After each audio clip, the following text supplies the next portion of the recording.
Okay, Erev Tov to everyone. Thanks for joining this evening. Tonight we're going to be talking about Yosef. At the bottom of the first page, I don't know if anyone looked ahead, we're going to see there's an attempt to split the book of Breshit up into certain patterns that are followed, which is fascinating. And like I said, we'll take a look at that in probably 15, 20 minutes. But the normal traditional way of looking at Sefer Breshit is that, you've got the first chapters, Breshit and Noach, about the world in general. Then we've got the Parshiot for Avraham, basically one Parsha, Toldot, for Yitzchak. And then starting from Vayetze, we have the Parshiot Vayetze, Vayishlach, the Parshiot for Yaakov. And Yosef, even though Yaakov is still a major character, as we'll come back to back at the end of the book, really from here to the end of the book is usually referred to as Sipore Yosef, that Yosef becomes the major character from our Parsha, pretty much till the end of the book, with a couple of appearances by Yehuda and a reappearance by Yaakov. But basically, we have the emergence of Yosef. So we're going to be spend most of our time this evening talking about Yosef. The shir tonight is sort of going to split into three parts. The first part is going to be the first 1, 2, 3, 4, 5, 6 comments on the front page about the actual pasuk we're taking a look at, and then you're going to see we're going to branch into slightly different topics that'll get us back to Yosef. But it begins with the famous mission that Yaakov assigns to Yosef. And here is the pasuk at the top of the page, V'yomeh Yisrael el Yosef. And it's significant that when Yosef is being sent and given this shlichut, this mission, this assignment, the person giving it to him is not Yaakov, but is Yisrael. Generally, we say that the behavior of Yaakov Avinu when he's called Yisrael tends to be more spiritual, tends to be more involved with the destiny of the Jewish people, rather than when he's Yaakov, and it's more of a personal involvement, a more, an individual. So here he is acting as the patriarch, as the person who's carrying on the Mesorah, the tradition of Avram and Yitzchak. And he says to Yosef, Halo achecha ro'im b'Shechem? Aren't your brothers, sort of a funny way of starting it, isn't it true that your brothers are shepherding in the area around Shechem? Lecha, I'd like you to go there. Lecha, go. Ve'ashalchacha aleichem. Go, and I want to send you. It's, again, funny language. He's telling him first, lecha, go to them. And then he's saying, I'm going to send you to them. It seems like a little repetitious. It seems like there's perhaps two parts to the shlichut, to the message, to the mission, if you will. Okay? And I'm going to send you to them. And the answer, of course, from Yosef, Vayomer lo hineni. Hineni, many of us grew up with the Hineni organization from Rebbetzin Esther Yungreis, Oliver Shalom. The idea of Hineni, here I stand ready, ready, willing, and able to do whatever has to be done. It's the language that Avraham used at the time of the Akedah. So what we see here is that something significant is being done, and Yosef recognizes it, and he says, here I am, ready to go. And Rashi comments on that idea. Rashi and the Ibn Ezra, from two different vantage points. Rashi says, Hineni, here I am, ready, willing, and able. But he says it a little differently. He says this is an expression denoting humility, anivut, and readiness. He was zealous to perform his father's bidding, although he was aware that his brothers hated him. In other words, just like Lahavdil, Akedat Yitzchak, when Avram's being told that he must sacrifice his son, he still says, Hineni. Nevertheless, here it's a similar kind of idea that he knows what he's being asked to do may have some danger to it. And unlike the Akedah, which has a very happy ending, this one does end up being life-threatening. We know there's a happy ending for this too, but it really is life-threatening. And he says, I'm going to do it in spite of the fact that there might be danger involved. We'll come back to this idea of danger in a few minutes. The Ibn Ezra says it a little bit differently. I will do as you say. It's not so much that he's expressing humility. He's saying it's because you've asked me to do it.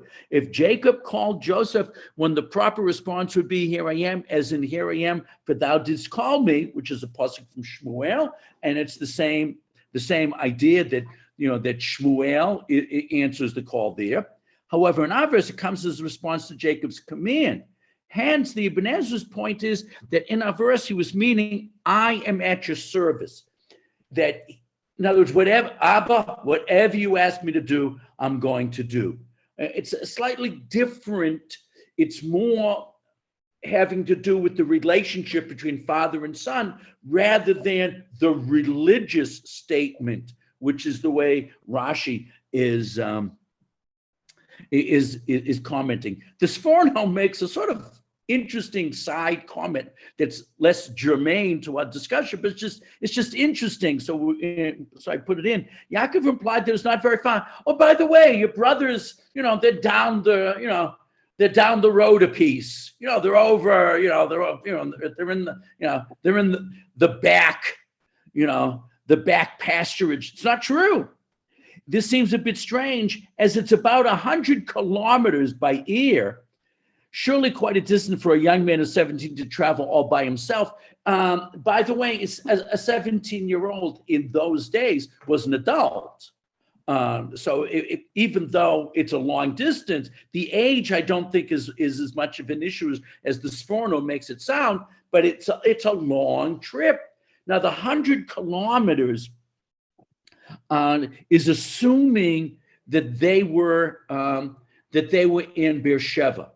If they were in Hebron, and we know that Yaakov and the Avot did travel back and forth between Hebron and Beersheba. It's over 100 kilometers from Beersheba, but it's not over 100 kilometers if he was in Hebron. But still, it's a long distance. And the Sforno is just making a point that Yaakov is saying it as if it's not so much. I wonder, I have no idea. I'm just throwing this out. I wonder if Yaakov says this because Yaakov went from Hebron or Beersheba all the way to Haran, which is like 500 kilometers. That was such a big distance. Now, he was older than 17. We're not exactly sure how old he was, but he was over 40. I mean, he wasn't a kid. But it's still a much longer distance. So maybe Yaakov didn't consider distances long if you're staying in Eretz Yisrael. And at this point in time, Shechem is the northernmost part of Eretz Yisrael. Eventually, Eretz Yisrael in the time of David HaMelech, of Yehoshua, is going to be further north up to what we today consider southern Lebanon. But in those days, in the days of the Avot, Eretz Yisrael was Shechem in the north and Beersheba in the south. So he's sending him to the northernmost reaches, but still in Eretz Yisrael. So I wonder if Yaakov is thinking, because you're still going to be in Eretz Yisrael, it's not that far. Again, I don't know. I'm just commenting on the Sforno who's saying it was so far away. Maybe Yaakov didn't feel that way. The Chizkuni, again, the funny language, are your brothers not tending sheep? In other words, it's said sort of like a bit of a negative, negative interrogatory, like in French, you'd say n'est-ce pas, right? Are your brothers not tending flocks in Shechem? Seeing that they had killed all the males of that town and looted it. Now, Shechem becomes part of Eretz Yisrael through the behavior of Yaakov. Yaakov buys land there. We're going to refer to the buying of land in Shechem by Yaakov at the end of the shir in about half an hour or so. But the brothers had conquered and looted it until the behavior of the brothers after the rape of Dinah in last week's Parsha. The northernmost boundary of Eretz Yisrael was Beit El, which is about 35 kilometers south of Shechem. Now, as Eretz Yisrael was based upon where the Avot were active. And so the first place where Avraham Avinu and later Yaakov Avinu made mizbachot, made altars and worshipped Hashem, the northernmost part was Beit El. But with the conquest of Shechem and with Yaakov buying a piece of Shechem, so more land in what we today call the Shomron, Samaria, was added to Eretz Yisrael. Okay. Seeing that, it seems that the reason they had chosen to do so was to show their father that they were less worried about the local population than about Joseph lording it over them. In other words, after they massacre the city of Shechem, Yaakov is afraid, says, wait a minute, we're a small number of people. We're going to make all these enemies. And so they weren't afraid to go to this area. They felt confident vis-a-vis these other tribes. What they were afraid of was Yosef and his dreams. And if you will, please forgive me, we view him in a positive way, but to the brothers, they viewed this as delusions of grandeur on the part of Yosef. That bothered them more than the Gentiles they were going to encounter up there, even though the Gentiles didn't like them. They had confidence in being able to handle those situations. What bothered them was having to deal with Yosef. Just interesting way of looking at it. Okay, so there really was, as the story continues, true animosity. We're sort of recreating the hatred between the brothers that happened with Yaakov and Esau, and now we're getting that with Yaakov's children. It's fascinating. If you remember back a couple of weeks ago, Yitzchak went out of his way to make sure that there wouldn't be hatred between him and Yishmael. He really made tremendous efforts to appease Yishmael and to live in peace and tranquility with Yishmael. And that doesn't happen with Yaakov and Esau. And at the moment, it's not happening with the children of Yaakov as well. Okay, the Or HaChaim, come, let me send you to them. He's concerned that he asked, and I emphasized this when I read the verse in English before, Lecha, go, and I will send you. What's this extra Lecha in this? The Or HaChaim says the word Lecha implied that Joseph should go visit his brothers. In the event he had qualms, however, Jacob added that he would make him a messenger on a mission. So in other words, first he said, why don't you just go and visit your brothers? See what's going on. See how the flocks are faring up there, in the Shomron. And then when Yaakov apparently saw the look on Yosef's face, he said, I'm going to send you. So first he made it totally voluntary. Then he made it into a shlichut, a mission. He's made it into a mitzvah to do it. And then Yosef said, oh, once it's a mitzvah, I feel confident because Hashem guards people when they're doing a mitzvah, okay? Unless what they're doing is dangerous. I mean, we still don't allow ourselves to go into dangerous areas to perform a mitzvah, but generally a shliach is protected. This would be a protection against any harm along the way. So first he said, just go. And then when there was hesitation on the part of, according to the Orach Chaim, there was hesitation on the part of Yosef, he said, no, I'm going to make it a shlichut. I'm going to make it a mission. I'm going to make it an assignment. Then he said, Hineni. Okay. The Radak. The Radak is sort of disagreeing with what we just said a little bit. According to Orach Chaim, that, Yosef may have had some qualms. I understand. The Radak said he was not afraid of his brothers at all, even though he knew that they hated him. But still, he wasn't afraid of them. I mean, how many of us have gone through parts of our childhood? I mean, these people aren't children anymore, they're young adults. How many people have gone through part of our lifetime thinking that siblings hated us? I mean, everybody goes through such a thing. Here, it was a little bit more severe, but I mean, it's not unusual. For he thought that their awe of their father was greater than the desire to harm him. He said he was thinking, even though theoretically they might want to harm me, but they won't do it because the awe, the fear, the reverence for Yaakov Avinu would stop them. His father also did not think that the brothers posed a threat to his favorite son. Nobody believed that they were sending him they was going on a dangerous mission. Surely, if he had even entertained the slightest concern that of the brothers harming Joseph, he would never have sent him on the mission.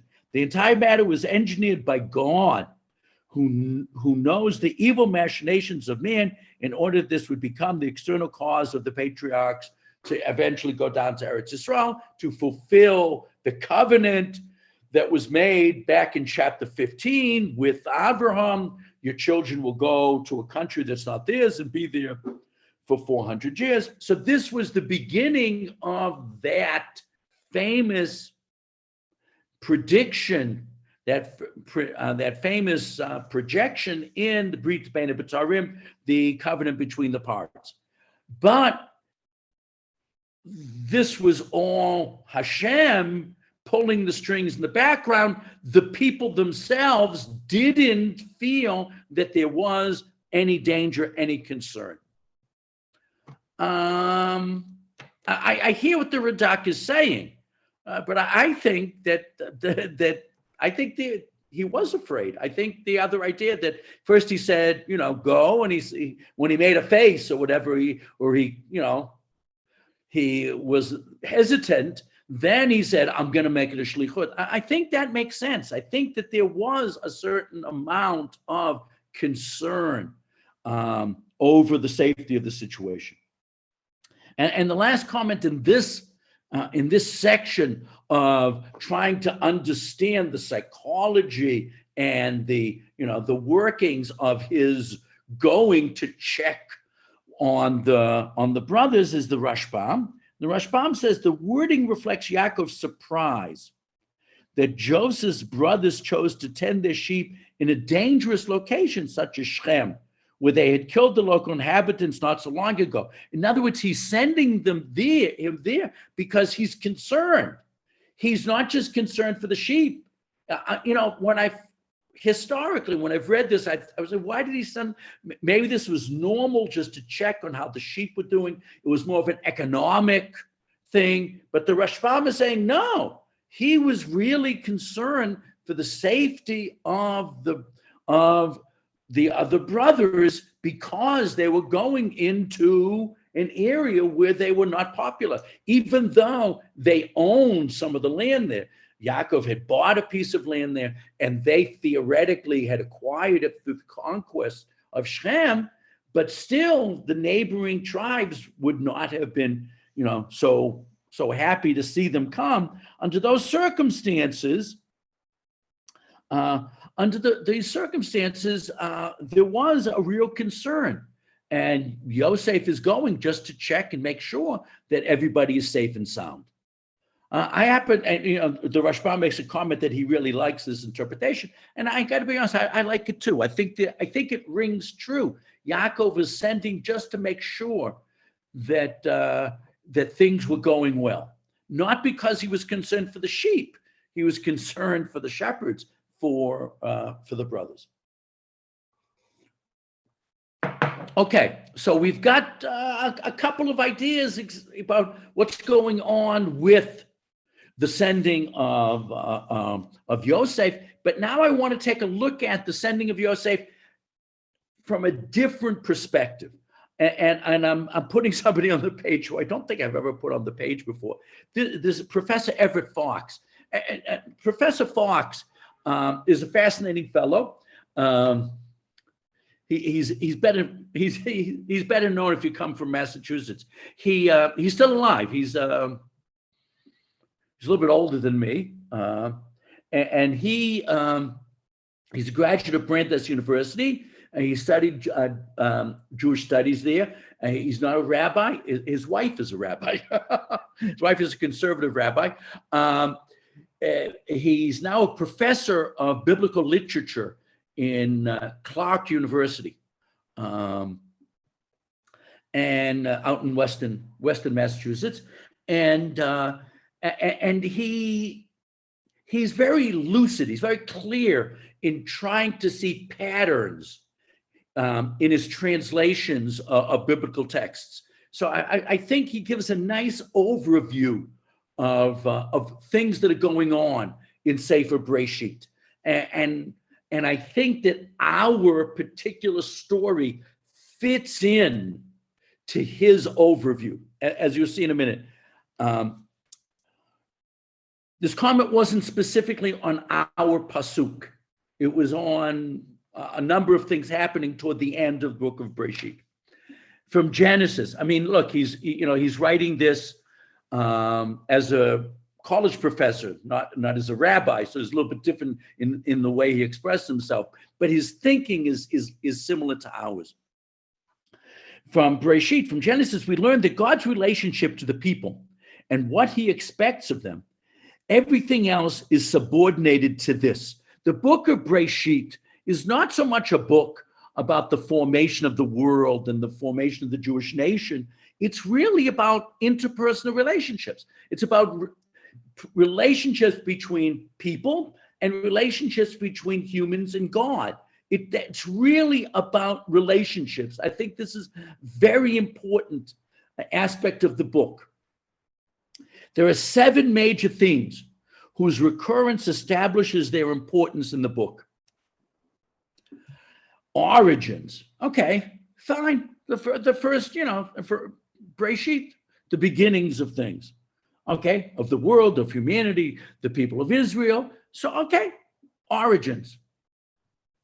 Order and meaning in history. This may be the most important. I mean, we're not going to emphasize this, but this may be the most important idea in the book, that we believe that history has meaning and significance. Things, according to Jewish thinking, according to biblical history, things don't just happen. They happen for a reason. They're part of God's plan. We don't always understand what's happening when it happens, but eventually, if something happens to the Jewish people, there was a reason for it. And in retrospect, we can put it into meaning. But you sometimes need a certain amount of perspective. I don't think we're far enough away from the Shoah, the Holocaust, to talk about it, with any degree of confidence. But with time, we see that things that happen in history happen for a reason. There is hashgacha. He says order and meaning. The more traditional way of saying this, there is divine supervision. There's hashgacha. Okay. He says that because there are certain patterns that are followed, certain numbers, 3, 7, 40 get repeated. Okay. Next idea, blessing. HaKadosh Baruch Hu blesses. Blessing really means God's supervision, God's interest, God's concern, and help for those people and things that are connected to God.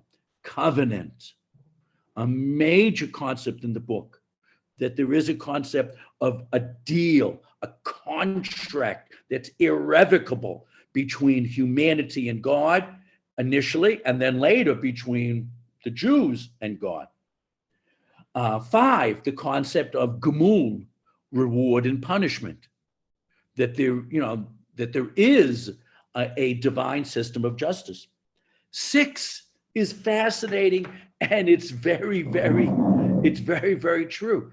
It's very, very true in human relations. What's so interesting is when you read Freud, or you read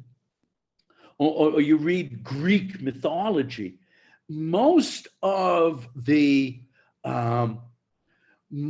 struggles tend to be between parents and children. It's intergenerational, but not when you read Tanakh. When you read Tanakh, the major concerns, the major conflicts are within the generations. There's sibling rivalries. Now, I'm not a psychologist. I'm not an expert on interpersonal relations, and I'm not going to, make any, highfalutin psychological analysis here, and like Freud would do or other people would do. But it just seems, that this is what the Torah is telling us, and I think there's a lot of truth in it. I think that a lot of our behavior is quite often motivated not because of my good or bad relationship with my parents, but because of my good or bad relationship with my siblings. And that's a major theme that we know. And we're seeing a major manifestation of it in our story. And number 7, which is extremely important, top of the back page, please, testing. God tests those who carry his mission. The result is the development of moral character. All of the avot are tested. Yitzchak, the least, but still tested. The Akedah was also a test for him, even though it's a more passive test, but still a test. The avot are tested, and Yosef is the heir of the avot.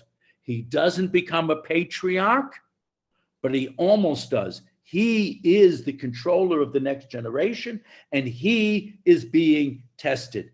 The term hineni in the pasuk is showing that Yosef understood that he was being tested. And this is extremely important. Yosef saw his trek from either Hebron or Beersheba to Shechem as his test, as his Akedah, if you will, of his journey to Haran to bring back wives that Yaakov does. That he sees this event in that light. And it also shades his behavior. When he doesn't find them in Shechem, he looks for them and he searches them out, and he finds them. He doesn't give up because he views it as his test. And I think that that's very, very important. There's one more thing that Professor Fox adds, which I think is important. It's funny that he, who am I to edit another writer, but he says that that the 7 major themes in the book, but then he says that there's an 8th which supersedes them. Okay, but it just sort of funny.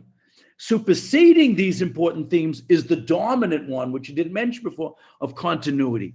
And I can't argue with this as well. It's funny. He's not, or doesn't present. He is a spiritual fellow. I don't really know him. I've met him. I've heard him speak. He is a spiritual fellow, but doesn't present himself that way. He presents himself as a serious professor. But the fact of the matter is, there is something very spiritually compelling about this concept of continuity.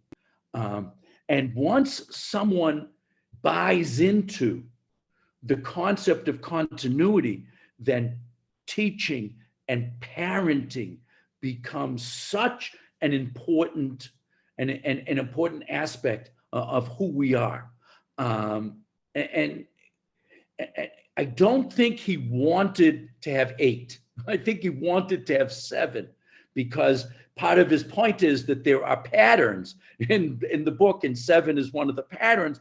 And I think he finds 7 to be a spiritually compelling number when describing Bereshit, the 7 days of creation. And then later we're going to have, 7 coming up many times, especially in the menorah.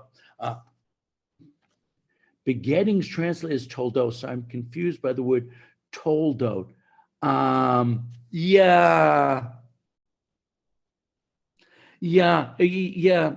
We usually, laholid is to give birth. Good comment. Laholid is to give birth, but we call, when we look at the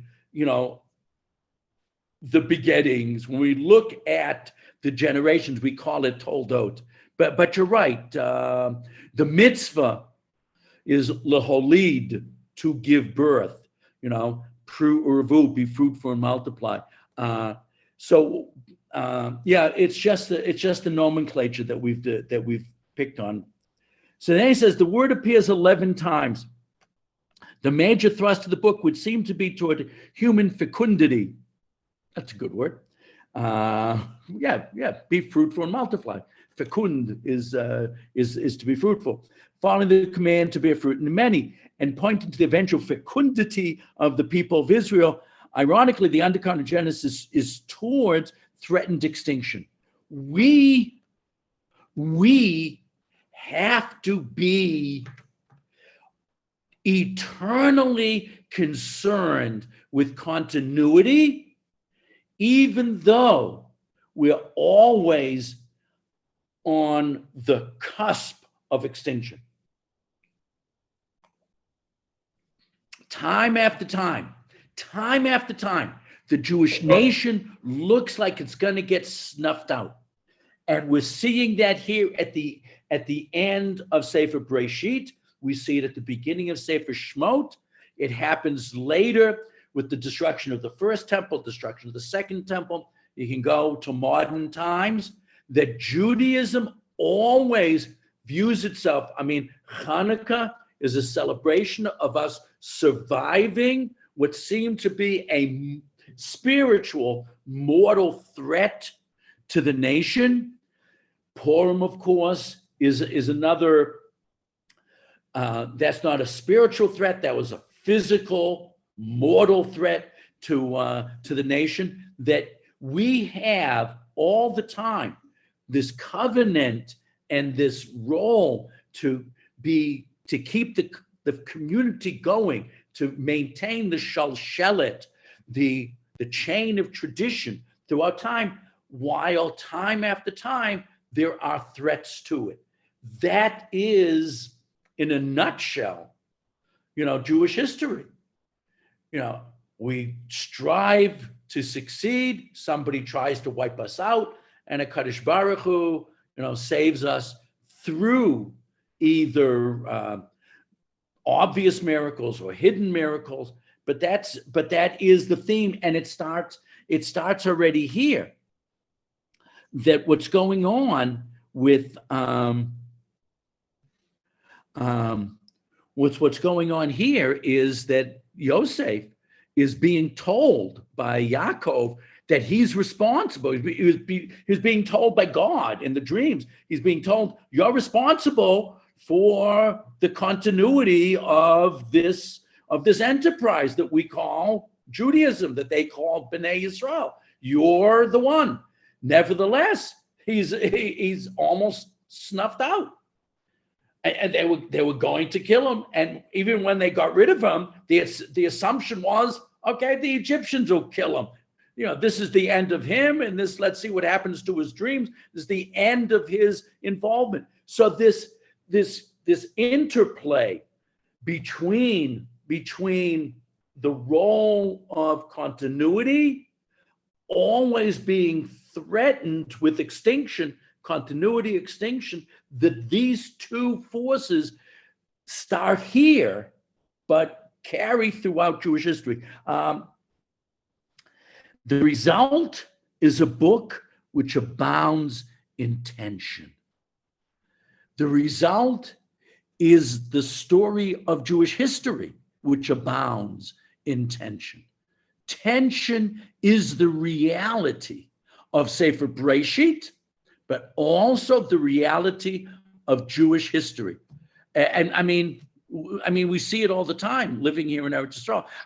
You see it other places too, but especially here in Eretz Yisrael, there's always this tension. There's always, existential threat hanging over our heads. The sword of Damocles is never removed from over our heads. Two observations about Breshit, about Genesis.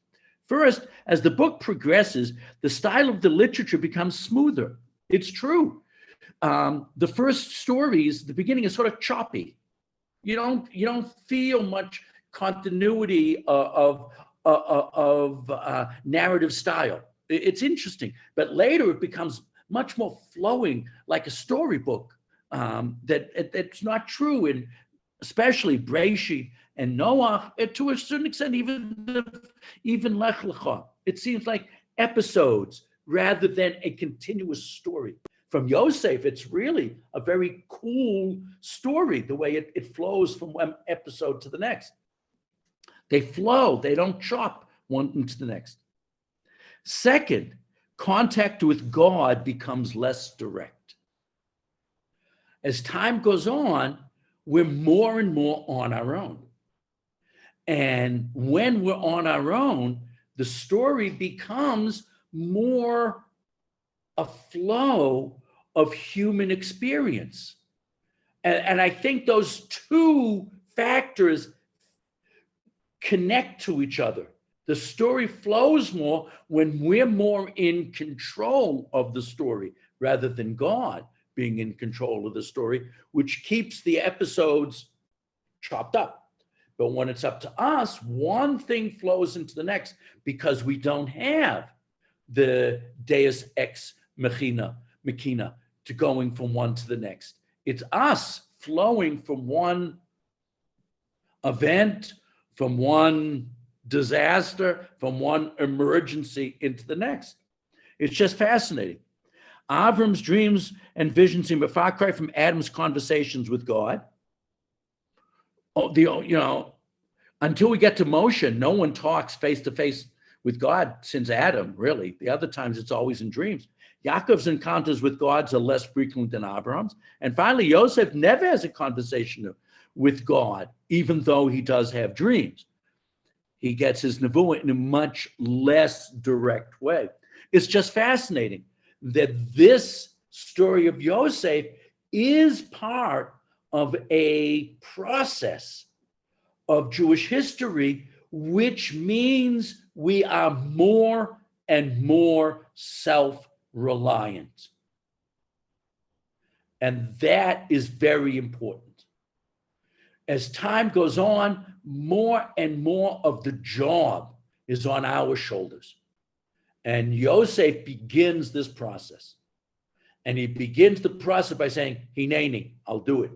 I know it's hard. I know it's dangerous. I know it's difficult. I'm going to do it. Okay. The Dadzikanim is interesting. The Dadzikanim is midrashic. And on Pasuk it said they traveled from there. The brothers traveled from Shechem. They weren't in Shechem when he got there. And there's, according to tradition, a malach, but at least there's somebody that directs him to it. But it says they moved away from Zeh. They moved away from Zeh.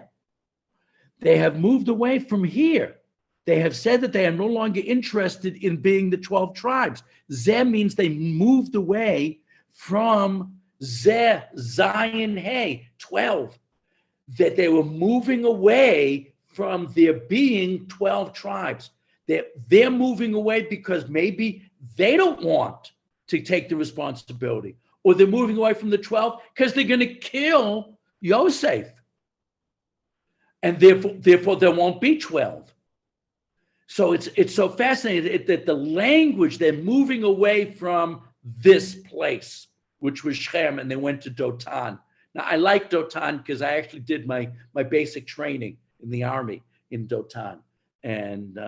And right near the rifle range where we went to shoot, there was actually a pit where the Arabs have a tradition, is the pit in which the brothers put Yosef.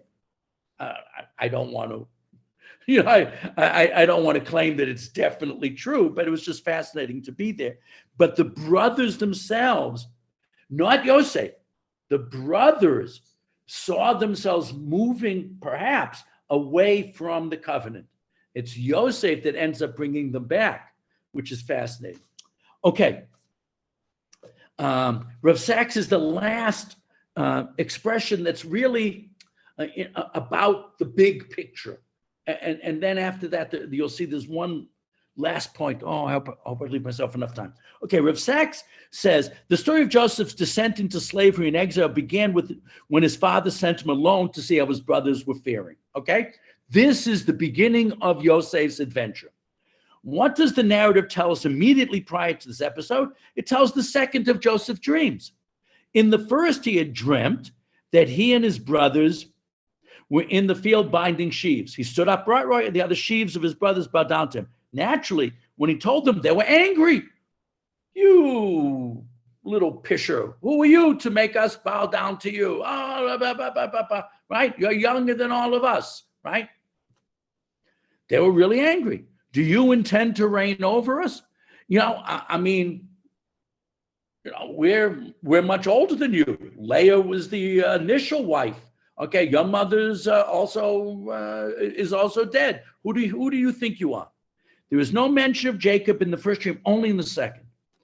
Then we read of Jacob. Now, Jacob is in the second dream. It's only after the second dream where Yaakov is being told too that he will somehow, in some way, be subservient to Yosef, which of course happens in Egypt, right?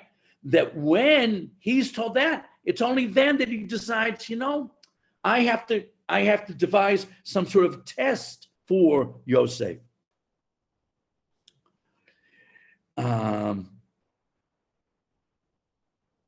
Then we read of Jacob sending Joseph alone to his brothers. It was there at the meeting, far from home, that they plotted to kill him, load him into a pit, and eventually sold him as a slave.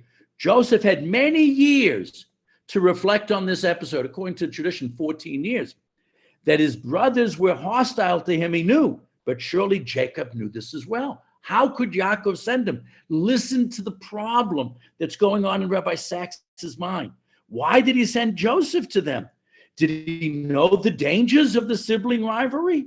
Did he not at least contemplate the possibility there was risking Joseph's life? The other theme, even more poignant, has to do with fathers and sons. How did Isaac feel toward Abraham, knowing that he had lifted a knife to sacrifice him? How did Jacob feel toward Isaac, knowing that he loved Esau more than him? How did Leah's sons feel about Jacob, knowing that he loved Rachel and her children more? Does my father really love me?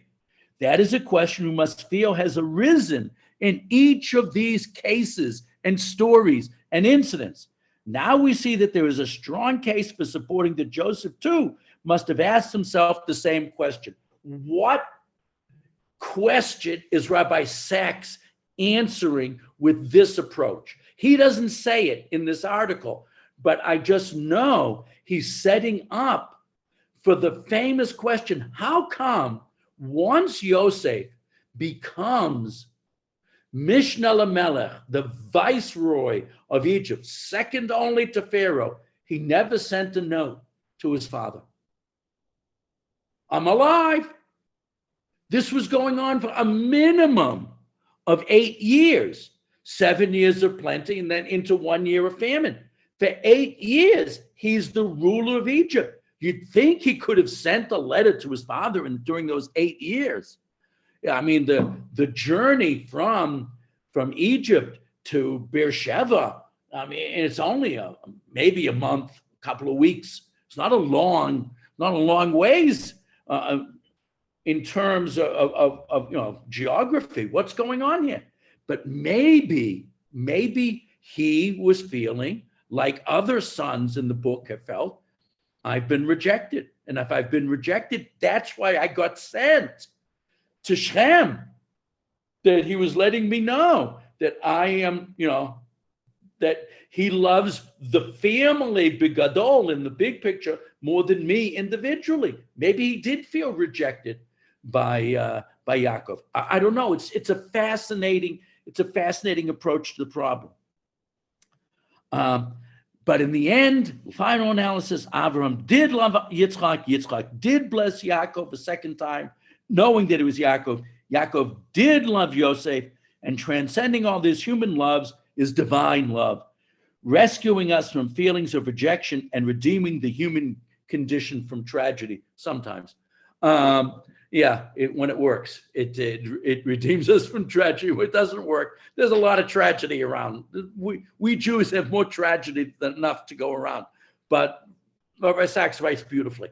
But it's a fascinating question. What's going through? We always ask the question, what was Abraham thinking during the 3 days that he's going to sacrifice Yitzchak at Har Moriah? Everybody asks that question. What was he thinking? Rabbi Sachs doesn't say it, but he's asking the exact same question about Yosef. What was Yosef thinking all of this time when he's going from either Hebron or Beersheba up to Shechem? What's going through his mind? And apparently what's going through his mind is the question, does my father really love me? He showed that he loved me by giving me the coat, but after I got the coat, I had these dreams. Maybe my father doesn't love me anymore. And he doesn't know. And not knowing is always worse. So there's a lot going on behind the scenes in all of this material. But there's one factor that most of the commentaries don't discuss. And I think it's fascinating. We're running out of time, but I do want to just say there's a special relationship with Yosef and Yaakov, of course, and that's going to get, with all of the questions, it's going to get renewed in 2 weeks' time in Parshas Miketz. They do love each other, and Yosef finds that out. But there's something about Yosef and Shechem. Let's take a look at these comments, which aren't from our parsha. In Yoshua, when the Jews left Egypt, they brought the bones of Yosef with them. What did they do with the bones of Yosef? When they finally come to Eretz Yisrael, the bones of Joseph, which the Israelites had brought up from Egypt, were buried at Shechem. That's what it says at the end of Sefer Yoshua. It happened at the beginning of the book, but it only gets recorded at the end of it. In the piece of ground which Yaakov had bought for 100 keshita. It says in last week's Parsha that Yaakov bought a piece of Shechem, and that piece of Shechem was where Yosef gets buried. So when Yaakov sends Yosef to Shechem, something is happening that connects Yosef to Shechem forever. Okay? Not quite done with this idea. At the end of Sefer Bereshit, coming up in 3 weeks, it says, just after the brachot are given to Ephraim and Manasseh, that the 2 grandchildren get blessed before the other sons, okay? And it says, Va'ani natati lecha Shechem echad alachecha, asher lakachti miyad ha'emori becharbi ubekashti. And I'm giving you Shechem. When he gives the bracha to Ephraim Manasseh, Yaakov Avinu turns to Yosef and says, I'm giving you Shechem. Why is he giving him Shechem? What's so important about Shechem? Okay, we're going to come back. I'm giving you Shechem. And I'm giving you Shechem, which is something bigger than something I'm giving to all your other brothers. Because Shechem, I took Shechem from the hands of the Amorites with my sword and with my bow. I personally acquired Shechem. There's only one piece of Eretz Yisrael that I went out of my way to acquire personally, and that's Shechem, and I'm giving it to you. And that's where Yosef eventually, like 300 years later, or at least 200 and whatever years later, that's where Yosef gets buried, okay? But that's not the only way of why Shechem, okay? We're coming to Shechem. And I have given to thee the city of Shechem, one portion for a gift above thy brethren, which I took from the hand of the Amorites at the time that you went into the midst of it. At the time that you went into the midst of it, and I arose and helped you with my sword and with my bow, that I acquired Shechem. What is there about Shechem? Shechem is the place where, first of all, the brothers get tested. In other words, Dinah gets raped there. Then Shimon and Levi go in and wipe out the city. Yaakov buys part of the land. When the Jews come to Eretz Yisrael, the first place they went was to Shechem. And above Shechem, although it's an argument, some people say this happened later, but I think it happened right away. It doesn't make a difference. But they go to Shechem, and in Shechem, they renew the covenant, the brit with Hashem. Half the nation stands on Mount Gerizim, and half the nation stands on Har Eval. And the Kohanim and the Leviim are in the middle. On Har Gerizim, they hear blessings. On Har Eval, they hear curses. Shechem represents conflict. And what happens with Yosef is going to Shechem. And this is the beginning of the conflict in his life. And Yosef represents surviving conflict. The reason that Shechem is chosen to let the Jews know life is filled with the alternatives of blessing and curse. Be a good guy, you'll get blessed. Be a bad guy, you'll get cursed. You have to resolve the conflicts in your life.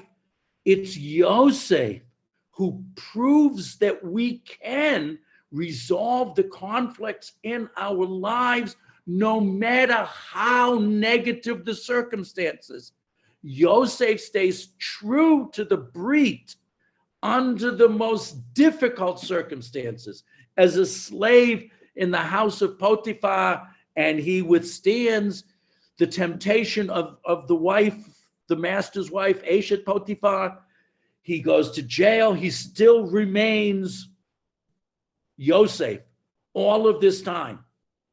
So Yosef understood the message of Shechem, which has 2 mountains over it, One of them is green and beautiful. The other is brown and ugly and really looks barren and infertile and really sort of gross.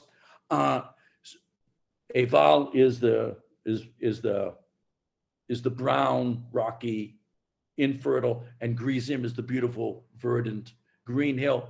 And he saw that his life has to be resolving the conflicts that are going to accost him. And that's what Shechem represents. And it's interesting that the term Shechem also means a shoulder. And I think that in life, when things are starting to go not exactly how you planned, you know, your father gave you a difficult assignment, you're sold into slavery, you go to jail, you're in trouble. It's at times like this that you have to really apply your Shechem. You have to put your shoulder to the wheel and really, really make tremendous effort. And it's at this point in time that Yosef says, Hineni, I am up to the task. I accept the challenge and I am going to beat the odds and carry through with this. I mean, he thought the assignment was just checking on the brothers, but the assignment ends up being, you know, at least 20 years of very, very difficult circumstances, that because he faced the challenge, stood up to them and succeeded and stayed true to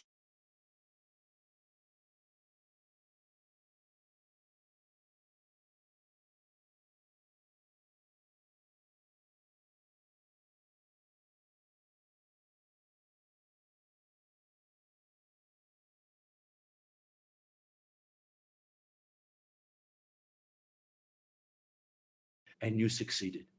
And I think that's very, very important. Oh, I hope I'm not losing. I see it says that I hope I didn't freeze there. Okay, so that's the idea that I think all of us have to face in our own lives. I think everybody has those moments when I have to, live up to the Shechem test and say Hineni. Hopefully say Hineni. Okay, so that is Yosef who teaches us how to really succeed in the most adverse circumstances. There was another comment here. Why Shechem? And that's why Shechem. That's why Shechem. Shechem ends up representing this challenge and representing the stark choices that we have to make in life. And that's why Shechem. So thank you all for joining this evening. Next week, please God, we'll be doing something. I haven't figured out yet what. We'll do something on about Hanukkah, and I hope everybody has a wonderful week. And again, thank you so much for joining us. Thank you, Rabbi. Thank you, Rabbi. Thank you. Bye-bye.